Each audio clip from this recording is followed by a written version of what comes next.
Benefits of Saving Lives by Chatral Rinpoche. I bow down before the Lama, Buddha Amitāyus, and the bodhisattvas in training. I shall now in brief describe the benefits of freeing animals and ransoming their lives. To save animals from slaughter or any mortal danger with entirely pure motivation and conduct is without doubt a practice to be taken up by all followers of the Buddha Śākyamuni. Many are the sūtras, tantras, and commentaries which describe in detail the advantages it brings, and countless learned and accomplished masters of India and Tibet have stressed the value and importance of benefiting beings. Even in the basic vehicle, one avoids inflicting harm on others. In the Mahāyāna, this is the very training of a bodhisattva, and in the secret mantra, a principal samaya of the ratna family. The reasoning behind this is as follows.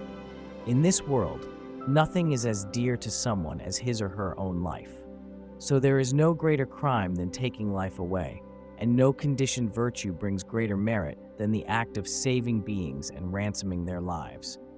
Therefore, should you wish for happiness and good, exert yourself in this, the most supreme of paths, which is proven through scriptures and through reasoning, and is free of obstacles and potential dangers.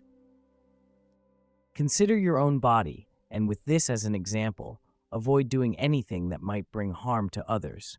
Make every effort not to kill any living creature, birds, fish, deer, cattle, and even tiny insects, and strive instead to save their lives, offering them protection from every fear. The benefit of doing so is beyond imagining. This is the best practice for your own longevity and the greatest ritual for the living or deceased. It is my main practice of benefiting others. It dispels all external and internal adversity and obstacles. Effortlessly and spontaneously, it brings favorable conditions, and when inspired by the noble mind of bodhicitta and completed with dedication and pure aspiration prayers, it will lead one to complete enlightenment and the accomplishment of one's own and others' welfare. Of this you need have no doubts at all. Those whose minds incline to virtue and acts of merit should prohibit hunting and fishing on their land. Some birds, in particular, such as geese and cranes, are impelled by their karma to migrate and fly south in autumn, north in spring. At times, weary from the efforts of their flight, or having lost their way, some are forced to land, distressed, afraid, and anxious. When this happens, you should not throw stones or shoot at them, nor try to kill them or do them any harm. Protect them so they may easily fly once more. To offer care and affection to sentient beings in desperate situations who lack protection brings just as much merit as the meditation on emptiness with compassion as its core. So it has been said by glorious Lord Atissa.